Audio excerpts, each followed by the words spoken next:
Welcome to NAIFA's Advisor Today podcast series, where we focus on how financial advisors work, live, and give to their local communities and our greater financial services industry.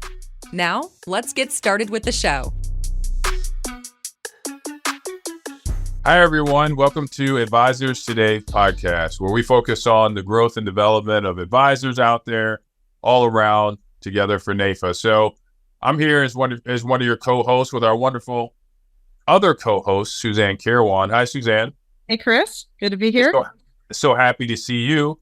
And we have a wonderful guest today. But before we get to our wonderful guest, Suzanne, can you tell us who our sponsor is for today? Yeah, today's episode is sponsored by the Limited and Extended Care Planning Center, which is one of NAIFA's centers of excellence. And everybody take out your pen right now. You want to mark the date. It's easy to remember. October 31st, Halloween. We're doing a special 3-hour virtual event on Don't Be Scared of Long-Term Care. We've done this for the past couple of years. It's super popular. We're looking at all the ways you can fund long-term care, help bust some myths about what you might think is long-term care nowadays, so we can get more coverage for more Americans. So that's going to be October 31st. It's going to run 12 to 3 o'clock, completely free. Brought to you by NAIFA's Limited and Extended Care Planning Center. That invite will be in your mailbox if you're a NAIFA member, probably this week. And if you're not, hopefully you'll come to our website and think about 1, joining, and then 2, being part of Don't Be Scared for Long-Term Care. All right, Suzanne, thank you so much. And so we are super excited about our wonderful guests today. Suzanne, I don't know if you want to make an introduction, but if we had the Mount Rushmore of advisors and NAIFA advocates, I would say that this young man is one of those individuals, and also a personal friend, but also someone who is a steward to the industry. Yep, we have none other than Mr. John Wheeler, who we all affectionately call Wheels. So Mr. John Wheeler, welcome to the Advisor Today's podcast. It's been a long time. We're happy to have you here. I'm happy to be here. Thanks. So, John, many people know of you, but many people don't know you, right? So John, tell us a little bit about when did you wait a minute. This dons I got those who are going to congressional conference. I got a new swag, NAIFA. We're here. So, John, we can get you one of these if you want one. So with that being said, John, tell us a little bit about how you get started in the business and kind of what really launched your success. Well, it's a very interesting ride how I got started in the business. I often talk about when I got into the business and then when the business got into me, because it was 2 different dates. I actually got into the business on my 18th birthday. They hadn't even invented multiple choice yet. The exam was legal size handwritten questions. And the only place that you could take the exam was in the state capitol in Springfield. So on my 18th birthday, I drove 3.5 hours to go to Springfield to take my exam. Now you say, why in the world would you do that? Well, I grew up in a town of 54 people, county population of 6,000. So I haven't always been a city slicker. And my father made $10,500 the last year of his life. And that's the most money he'd ever made in his life. And so there was this guy in the county seat, which was a McLeansboro, always dressed nice, drove a nice car. Everybody liked him. I said, what's he do? Well, he's in the insurance business. I said, well, I guess that's as good as anything. I just knew I didn't want to stay there where I was. And as I was growing up, in small town USA, unless you were an absolute superstar athlete or you knew somebody, you didn't get scholarships. And I had a 4.85 grade point average. I was a good student and all this, but I couldn't do that. So, I went to a technical school to have something. But during that process, I started in the insurance business. And I started with a company who you'd never would have heard of. I didn't know anything about insurance companies or insurance. And it was a startup company out of Springfield called Roosevelt National Life. They had one product to sell. It was sold in units. It was 50% whole life, 50% 20-year endowment, and 25% 20-year endowment, and 25% 20-year decreasing term. And, it was get in on the ground floor. That was the message and so on. And I mean, it certainly was somewhat of a valid product, but it wasn't the most competitive thing that there was by a long shot, but I didn't know the difference. So I started out and I was, full of energy and everything else. And the second month of the business, I was number one in the company, which sounded like a bigger deal than it was because it was still a small company. I decided when I started the business that I wasn't going to impose on friends and family. If I was going to make it, I was going to make it on my own. So unfortunately, after about the third month or so in the business, one of my close friends was killed in a car accident. He was a little bit older than me. When I go to the wake and Becky's crying on my shoulder, I'm crying on her shoulder, she said, Jeff knew that you were new to the business. He knew we needed life insurance. And he said, well, when John gets settled, he'll talk to us. I wish he'd had a chance to. And his wife and the two little kids lost their home, had to move back in with her parents. It was my fault. So after that time, I had enough energy and so on to talk to anybody. I even went out and talked to one of my old girlfriend's families, which is in a small town, real courage. So he was 58 years old at the time. He had never bought life insurance. He didn't believe in life insurance. And I went to see him and he said, look, I know you're in the insurance business because in small towns, things travel fast. And he said, I don't believe in it. I don't want to talk about it. And I told him about Jeff. And I said, I care about you and your family. And with all due respect, I don't want that monkey on my back. All I ask is that you give me 20 minutes of your time. If you still feel the same way you do, that way, if God forbid something were to happen, I can at least say I tried. About 45 minutes later, he was signing an application for $250,000 of whole life insurance, which in 1969 was a pretty big sale on a 58-year-old. Right, yeah. After that time, about 6 months later, he was out on the tractor one day, had a heart attack, but he didn't die. I got to see how waiver premium worked. About a year and a half later, he had another heart attack. This time he didn't make it. Now at the wake, when his wife Ruby's crying on my shoulder and I'm crying on her shoulder, she said, if it hadn't been for you, we'd lost the farm. Still tender. And that's been 54 years ago. But by the same token, that's when the business got into me. When I saw the difference that you really make in people's lives, it's not a matter of making sales. It's not a matter of pushing product. It's the difference with and without. Unfortunately, I experienced both. So that's how I got started. So John, you mentioned how you got into the business and how the business got into you. I think so many advisors are always looking for, what I would call that moment, that epiphany of like, you know what, this business is my calling. I think people have to look inwardly for that. So John, take us beyond that though. I mean, you look up and everybody, like I said, knows kind of the wheeler, right? And, you mentioned at times you have more letters after your name than in your name. Tell me why education was so important to you. And if I'm a new advisor, why do I need to go down the education path along my journey in, this financial services industry? Well, there's a phrase I often use: when you're green, you're growing, and when you're ripe, you're rotting. When you get to the point you think you know it all, you're in trouble. Now, at 18 years old, I certainly didn't know it all, didn't even claim to know it all, but I needed some way to provide more credibility if I was going to talk to someone. And the advantage of having those letters after your name, number one, is you learn something. Number two means that when you give someone a business card and there's lots of letters after your name, there's almost always an instant reaction. And as a result of that, that first 5 minutes of introduction is over. But our industry is continually changing. And you have to get outside of the 9 dots. You've always heard the expression, think outside of the box. Well, thinking outside of the box is good as long as you remember where the box is. Because the bottom line of it is you still have to continue your learning. It's an ongoing process. And I made a commitment when I started the business that I would spend an average of an hour to an hour and a half a day improving my knowledge or my skills. I've done that for 54 years. Now, that doesn't mean every day, but by the same token, at the end of the week, you have to balance up. And I will always have continually more CE credits for all of the designations and everything that I need well in advance.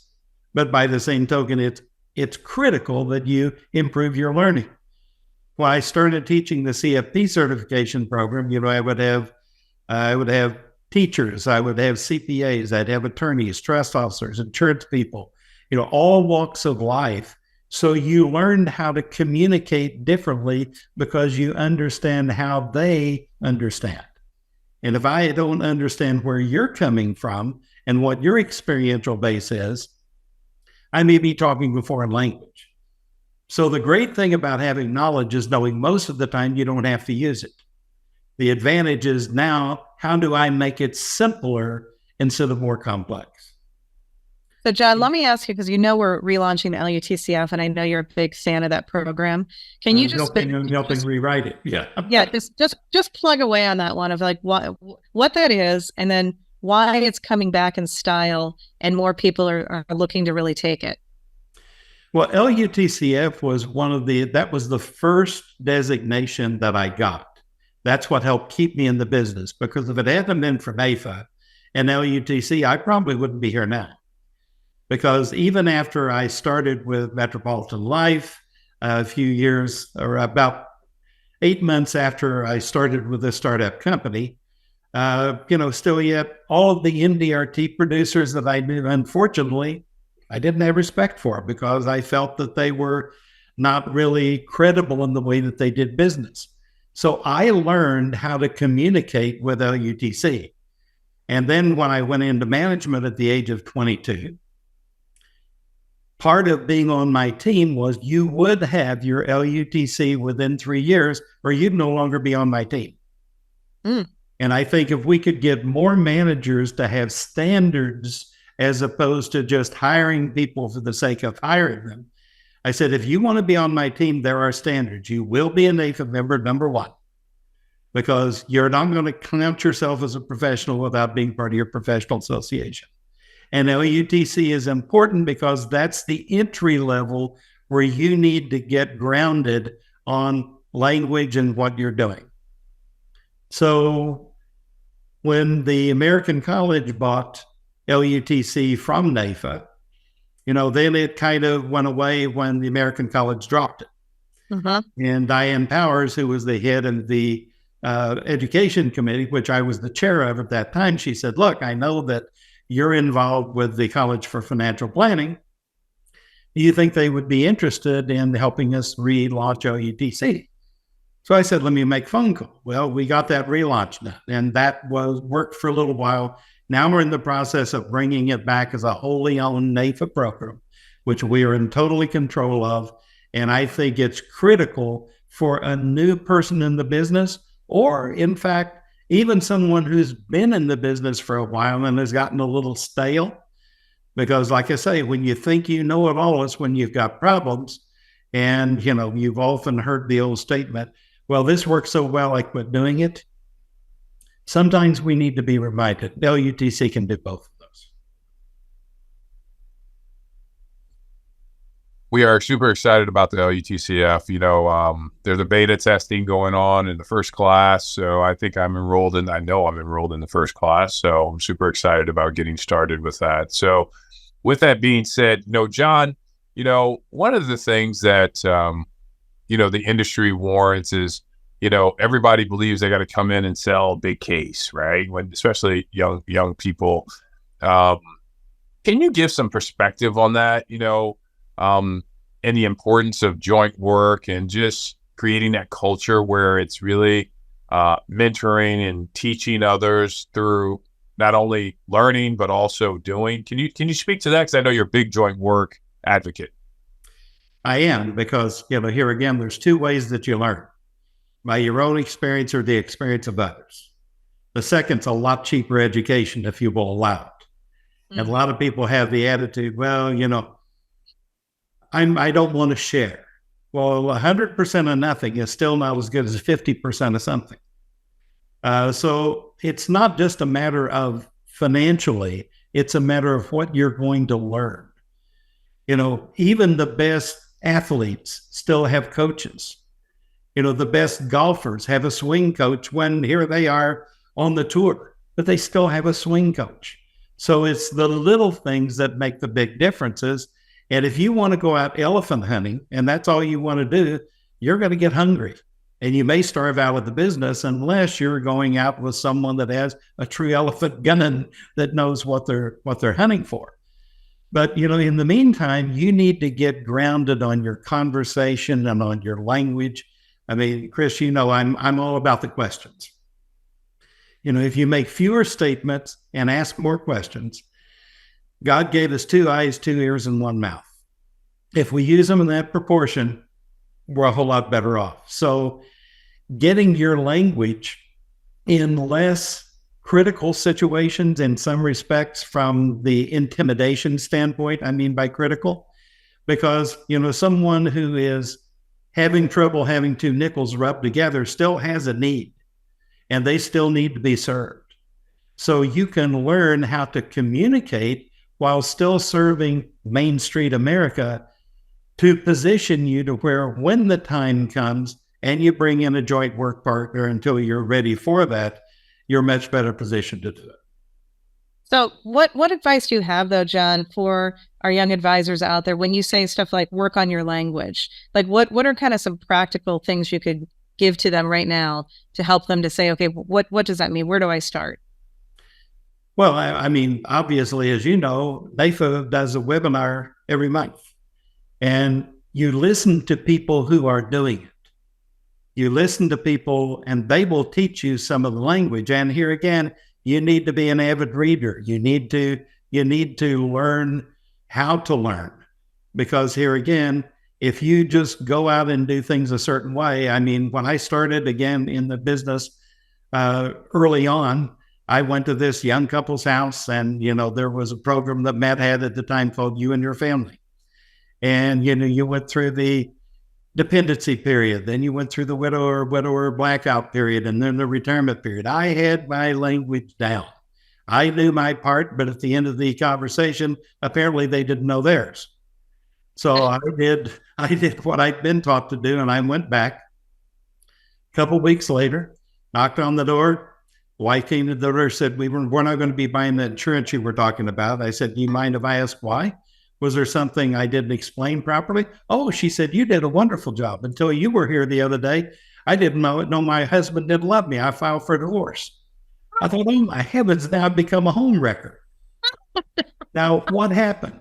I thought I knew what the solution was before there had even really been a diagnosis other than numbers. Because I assumed that since he was a full-time working dad, she was a full-time mom with 2 little kids, well, heavens, it's not rocket science to figure out that if the paycheck doesn't come, there's a problem. What I didn't do enough questioning about in a subtle way was to find out what was meaningful to him. So if we don't know what someone cares about and what they're concerned about and how they want to be remembered, none of the other things happen. So every conversation I have is around those 3 premises. What's important to you? What do you care about? Now, if he had said right out of the gate, my family is what I care about, which I never asked that question, it probably wouldn't have been his number 1 response in that situation. So the bottom line is, you need to know who you're talking to and what's important to them. Now, if he had come across saying, well, making sure my retirement is secure and so on and so forth like that, I could still have structured something which would have helped protect the family without that, but I wasn't talking what mattered to him.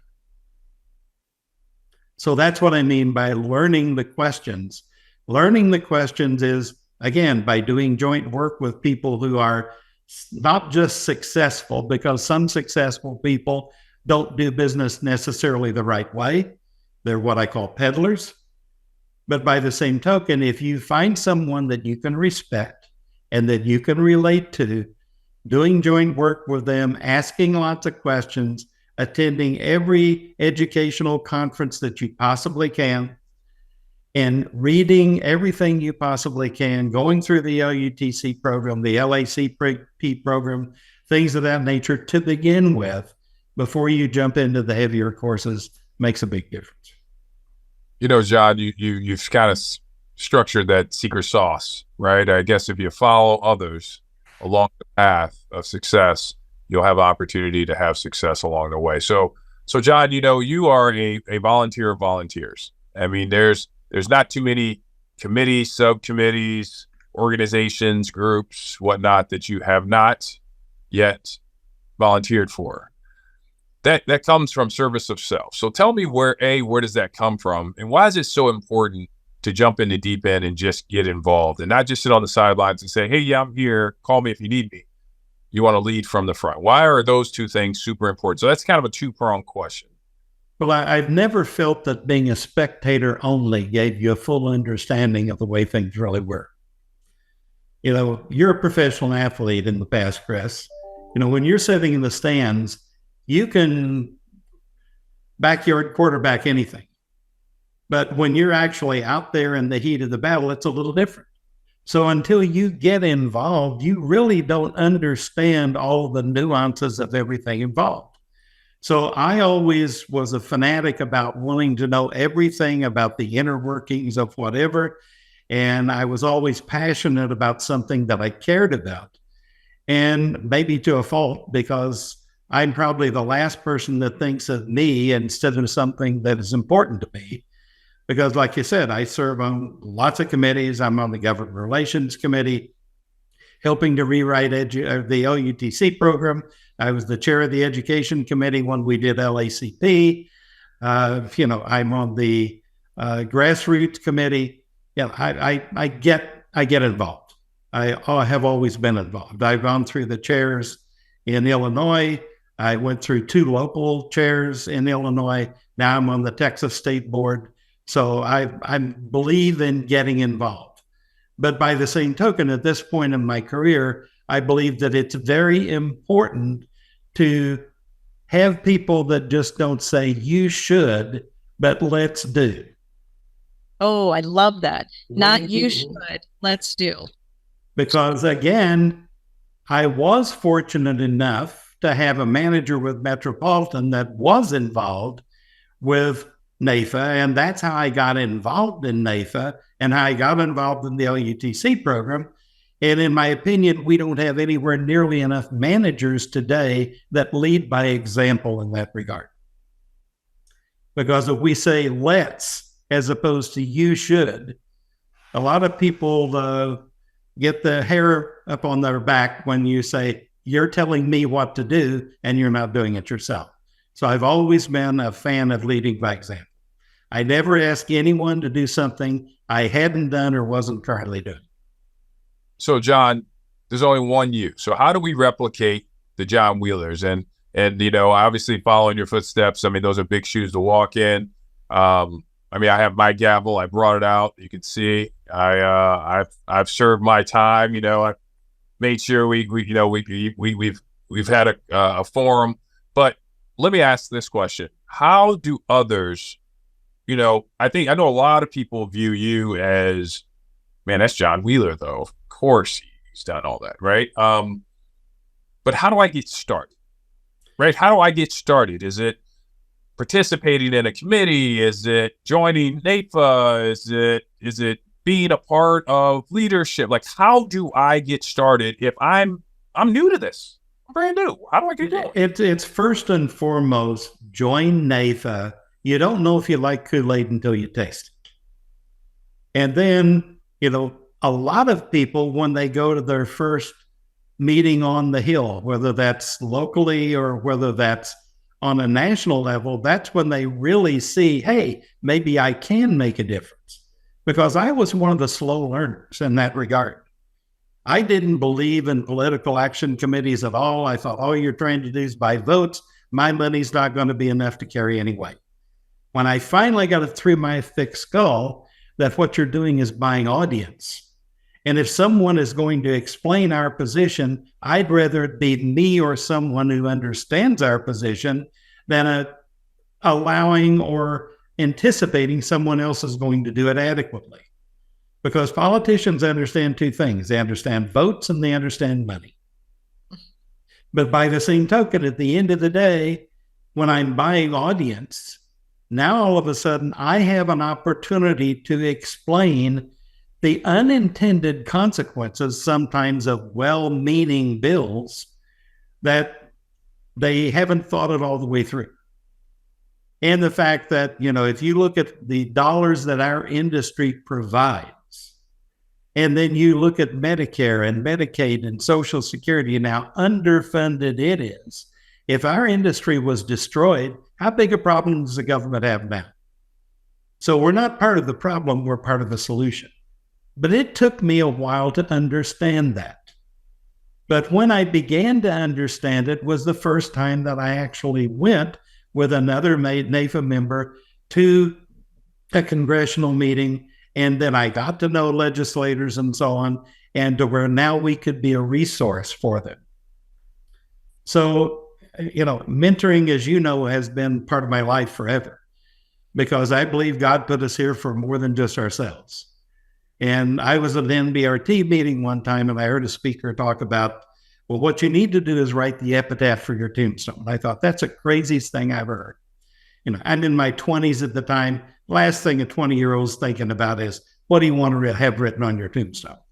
Well, it kept coming back to me. And finally, I came to the fact that, what I'd like to have said about me? The world was a little better because he was here. That's it. Mm-hmm. And every day when I get up, my goal is to make at least one person's life better than it was yesterday. And I think if we have that type of minor focus, all the rest comes in. But the old definition of luck, as you know, is when preparation meets opportunity. Yeah. So a lot of times, a lot of opportunities come along, and if you're not prepared, it's going to pass you by. So that's going back to the education portion, the learning portion, the joint work portion. It all works together. So, John, when in your career did you kind of make that transition, all of a sudden say, wow, I'm now not just a mentee, like I need to become a mentor? Like, when did that happen where you realized, okay, because you've mentored, I dare say, hundreds of people probably at this point, right? And so is there a point at which you realized, or somebody just started seeking you out and you went, oh my goodness, it's time for me to start paying it forward?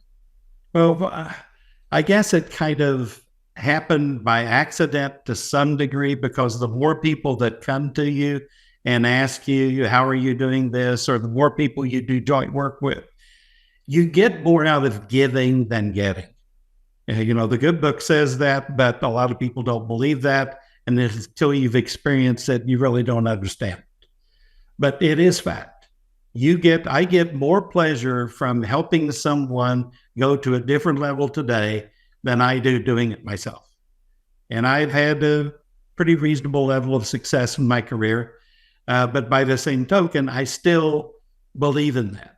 But by the same token, when you see someone who has the talent, who has the desire, and is struggling, it's pretty hard not to if you care about people, because this is a people business. And then when I got into management with Met, I took over an agency that was 63 out of 68 in the region. So we had room to improve. And within 3 years, we were number 3. And 70% of my agency at that time was female, which was unheard of. But again, I didn't look at who you were or what you were. I looked at what you cared about, what your attitude was, what your capabilities were. That's how you find stars. Stars don't just come in one color or one flavor or whatever. You have to have people who care about what they do. And when I went into management at the age of 22, 13 of the 15 agents had been in the business longer than I'd been alive. But I'd already outproduced all of them, so there had to be a certain level of respect. But I didn't just take that for granted. I still worked harder than they did. I tried to help in every way that I could, and that mentoring just kind of came naturally, I guess. So John, let me shift gears. Let me shift gears for a second. You are always dressed the part. I'm gonna shift gears and go down a different path. You're always dressed apart. It doesn't matter where we are or what we're doing. You're always prepared, regardless of what it is, right? And I can speak to this because I've spent probably more time with you. You're always prepared, right? And you're known for, and those who don't know, you're known for the Wheelerisms, right? That's why we've coined them as the Wheelerisms, right? And you're known for a couple of those that are just, everybody knows them, right? The one about volatility and getting on a roller coaster and having a different effect. So would you share with us some of the Wheelerisms? And then I'll ask the question of, where did they come from, right? Well, where did you come up with these ways of giving a message with very poignant words? I guess always had somewhat of a knack, because I think from teaching for the number of years that I did and understanding the different experiential bases, I think the biggest mistake most insurance people make, or at least many, if not most, you talk insurance jargon, and the average person doesn't understand insurance jargon. And if I don't have your attention, you're not going to listen to me. So as you refer to the Wheelerisms that sometimes I come up with is ways of keeping you engaged and helping you visualize something that you might not otherwise. The one you mentioned about volatility is, not everybody can eat tacos and get on a roller coaster and have the same experience. Some find they don't have the stomach for the ride. Now, anyone who's ever been on a roller coaster and had any queasiness can relate to that invariably. So, when I'm going up, my hands are up in the air, and boy, this is wee. And then depending on how big the drop is and how steep it is, where my lunch is. It's no different in the investment world or anything else. I mean, when the market's going great, oh, it's super. But by the same token, then when it drops, do I still have the radio tuned to Billy Joel Keeping the Faith? Because that's the time to get in instead of get out, right? Because if I buy on sale, and the other analogy I use, when I'm talking about that is, I'll ask somebody what's their favorite department stores. Because I'll be talking to the husband and wife. I said, what's your favorite department store? One of the more common answers may be Nordstrom's. All right, if you got a sale bill from Nordstrom's that said for the next year, everything's 50% off, would you toss it in the garbage and say, boy, I'm going to wait till that's over? And they'll like, well, no. Well, guess what? If the market just dropped 50%, it's on sale. Unless you think America's going down. And I believe in America. I get concerned sometimes about directions that we're going and things that we're doing. But overall, I still believe in America. And I don't think America's going to fail. So if I can buy something at 50 cents on the dollar, it's on sale. All I've got to do is have time. Mm-hmm. Because time in the market is more important than the timing of the market at times. But again, the cheaper I buy something, the more it makes sense.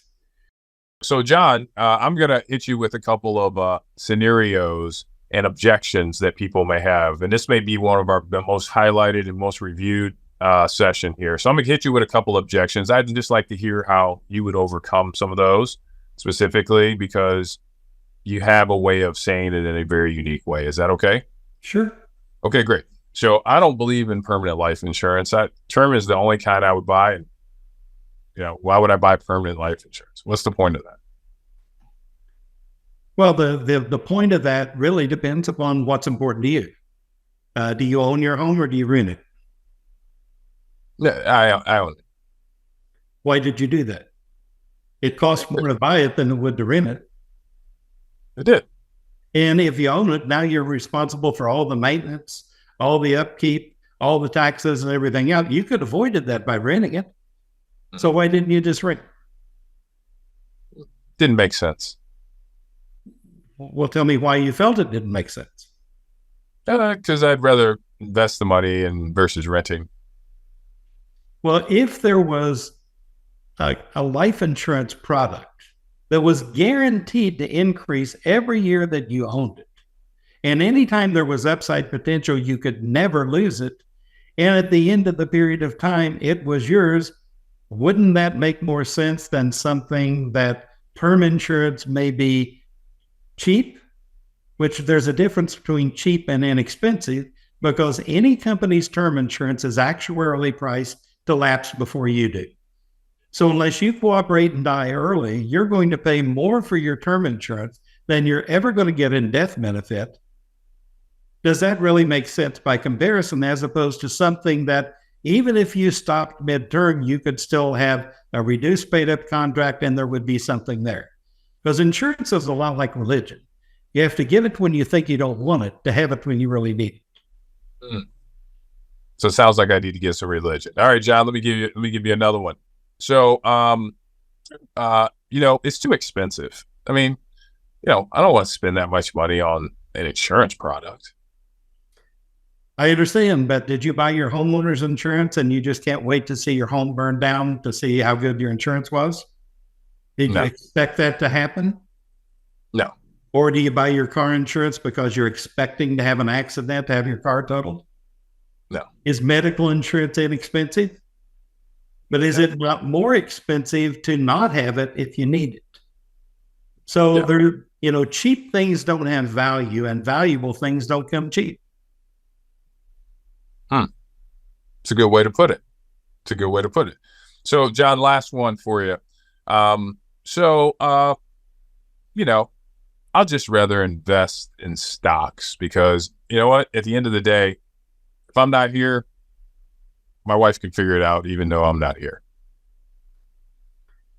Well, first of all, if you really don't care about protecting your wife, perhaps that's the right thing to do. But the question is, do you care about protecting yourself also? Because the one thing you can guarantee about the stock market is it goes up and it goes down. Now, if it goes down at the wrong time, where does that leave you? So, I mean, in any world, we talk about diversification. So having something that has guarantees that I can have a fallback on. And if you had permanent insurance along with your stock portfolio, now when the market's on sale, you could borrow from your insurance to buy it on sale. Now you've got the best of all worlds. Never thought about that. All right, good. So John, I'm going to shift gears one more time on you. And I know that you are a big believer in supporting, the organizations in which we affiliate, the industry. Why is it important I put my dollars and cents, behind the brand, behind the name? Why is it important I just don't eat here? We have a lot of people, membership's super important in NAIFA, bringing new members, new blood into the business, and other people, my call out from stage was that if everybody invites one person and makes one person a member, we double in size, right? Mm-hmm. And so it's super important that we become active. But why is it important that we financially support our endeavors, this career, even though, it's an association? Why is that super important? Because as you've heard me say countless times, I believe that membership in NAIFA is career insurance. And I'll often ask people, do you believe in insurance? Well, if you're in the insurance business and you answer no to that, first of all, I don't necessarily need to talk to you because you're not going to make it anyway. But if you say you believe in insurance, well, why? Why do you believe in insurance? Well, at any point in time, we could be legislated out of the business. Now, I do a lot of fee work as well, so I probably would survive a whole lot better than a lot of people. But by the same token, as you know, in the UK and Australia and a number of other places, commissions are illegal. So are you in a position to be able to switch to fee only? And in a competitive world like we are, where even fees are getting pressure to come down. So if you believe in insurance, all that is insurance, because the old definition of team is together each accomplishes more, and there's strength in numbers. There's a reason that the education is always a part of the discussion nationally, because the Teachers Association is one of the largest ones.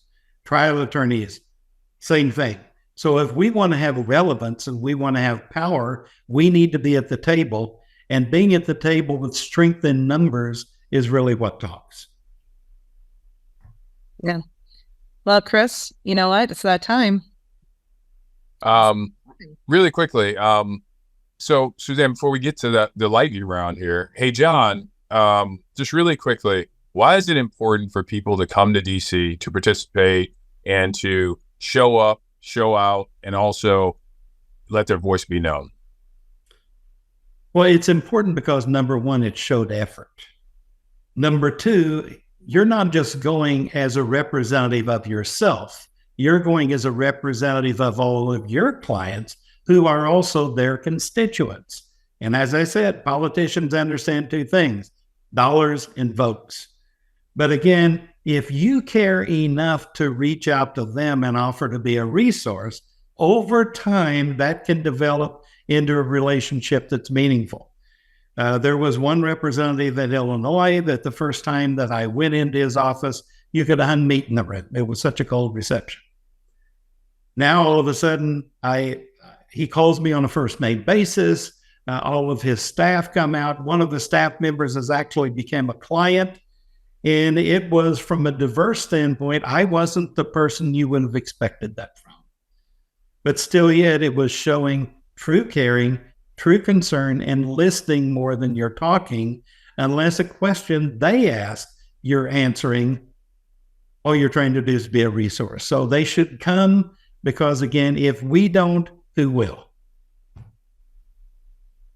You know, Suzanne, we've heard some Wheelerisms today. That's just scratching the surface of a couple of them. You can play this back and try to repeat that. I'll guarantee you, it's a hard one to kind of formulate those. But John, those are always great to have in your back pocket to be able to pull them out. I've used the one about the roller coaster on a regular basis, and people always laugh. It brings a little laughter into what sometimes a dry subject. So I appreciate that seed that it's no longer yours anymore, by the way. It's borrowed and repurposed. That's what NAIFA is all about. We can borrow and repurpose it on our own. Matter of fact, people ask, are you the author of that? Did you come up with that? I said, well, actually, I heard this somewhere, right? So it's really good. So with that being said, let's move to the lightning round. Suzanne, do you have anything before we get to that part of it? Before you mention that, Chris, if you'll notice right behind me there, you can't see it, but that's an autographed dollar bill from Ben Veltman. Oh, one of my early mentors. It's in a frame. Yeah. It's a autographed dollar bill. And he came up with the term discounted dollars. And learning language, that was where I learned the language that he used that helped me become successful in my career. So guess where it was? It was at an NAIFA meeting. That's awesome. That's great. You lead that into borrowed and repurposed. I said that's one of the greatest things is that we have the gift to help each other through collective learning. So with that, John, we're going to go. Plagiarism is the finest form of flattery. Yeah. R&D, rip off and duplicate. That's right. All right, we're going to move on to the lightning round. John, listen, I'm not going to ask you about what you had for dinner last night, but we're going to talk a little bit about and get to know you. First thing off the top of your head, I know you don't have one of these swag hats yet, but we're going to get you one. So with that being said, let's move to the lightning round. And like Suzanne, if we had audio, well, we don't. That's okay. So with that being said, John, I'm going to ask you some questions. First thing off your head is that's the first thing we're gonna go with. Okay, don't overthink it. It's okay. Oh no, just get fooded. All right, so he's going to ask you favorite food. That's hard. Probably flounder. Real flounder. That I did not think you were going to say. I thought you were going to say something Italian. Yeah, you do have. You know, I can think of countless Italian foods that are right up there, but I'm trying to cut back on the carbs because they love me so much they never want to leave. All right, so we hit favorite food, Chris. All right, you did? Okay, cool. So it looks like something's going on with our technology here. I apologize. So with that being said, John, we heard favorite food was Italian. Perfect. John, your favorite book? My favorite book is probably Think and Grow Rich by Napoleon Hill. That's a decent one. You know that? Classic. Yep. There you go. That's right. So that's a good one. All right. So John, your favorite whiskey, Mr. Glenn Levitt. Glenn Levitt, you knew that. I had to ask that question. Anyone that knows me knows that. Yeah. So, John, if you could go back in time and have dinner with anybody, whether past or present, who would it be and why? Probably Abraham Lincoln. Why? Because of the challenges that he dealt with, and because of the forethought that he had and the stature that he maintained throughout. Just in how do you deal with all you're dealing with, which is one of the most tumultuous times in our history. And I had the utmost respect for him, and not just because I was formerly from Illinois, but the more you learn about Abraham Lincoln, it'll be great to have a conversation. John, and then the last question is your proudest moment that you've had in your years in the business. What would you say is your proudest moment?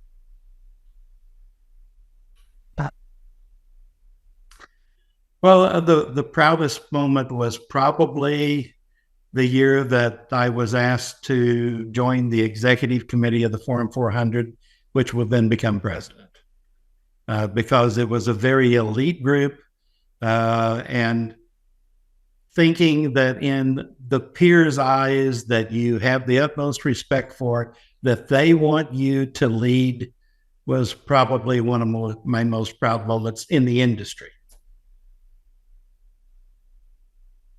And John, I'll just hit you with this last one. One last message. Those who are out there thinking about joining NAIFA, what message would you give them? Well, my father used to say, if you think that means you don't know, you need to know you should belong to NAIFA. Because again, if you don't believe in what you do enough to invest to protect what you do, then I would ask you how committed you are to what you do. I used to give a talk at all of the leadership conferences when I was still with Country Financial about the 3 stages of a career. The first stage of the career is you've starry-eyed enthusiasm. You come in, the manager told you all the flexibility you're going to have, all the trips you can go on, all the money you're going to make and everything. And then you go out and you get your nose blooded a few times, and now all of a sudden you say, well, it's because I didn't know enough. So now you move into the sophisticated complication, where if I don't have 13 graphs and 22 charts, I can't make a presentation. And then, as Zig Ziglar would say, you would have paralysis by analysis. If you can finally make it to the third stage, which is sophisticated simplicity, that's when you've made it. Because again, it's back to the questions instead of making statements. And that's really what it's all about. It's being able to relate to people in what matters to them according to things that they care about. And if you can do that, you can be a success if you care about people at all. And if you don't care about people, you shouldn't be in this business. Well, John, we care about you. We love you, man. Thanks for being here, a member of a longtime member of lifetime member of NAIFA. And Suzanne, do you have anything else before we wrap up and I close this out? I was just going to say thank you again to John for belonging, and we please everybody come to naifa.org/join. And if you haven't joined, you need to do now because of Mr. Wheeler. Mr. Wheeler, any final words before I close this out? Like I say, if you're not a member of NAIFA, my first question is why? Do you want to be more successful? Because it's proven that NAIFA members earn more money. They earn more money because of sharing. You can call it plagiarism or whatever, but when you learn language from others that are successful, you will be more successful to yourself. Because the thing of it is, like one of my old heroes, Charles Tremendous Jones, says, the more people that you help, the more money you make. That's true. That's true. Thank you, Mr. John Wheeler. I would give you a round of applause. Thank you so much for sharing and also showing that you care. Thank you, Suzanne, our wonderful co-host. It's always a pleasure to be here with you. I'm one of your co-hosts at Advisor Today's podcast, where we uplift and promote the advisor of tomorrow and by supporting each other through collective learning. So thank you so much. We'll see you next week. Go get you some NAIFA swag. I know you, Suzanne. Call Suzanne. They know how to get it to you. Some good stuff. We'll see you in a handful of weeks, but thanks for tuning in. We'll see you soon. Thanks, John. Take care. Bye-bye. Thanks for joining us for NAIFA's Advisor Today podcast series. Make sure to subscribe to get future episodes. And if you're interested in coming on the show, let us know.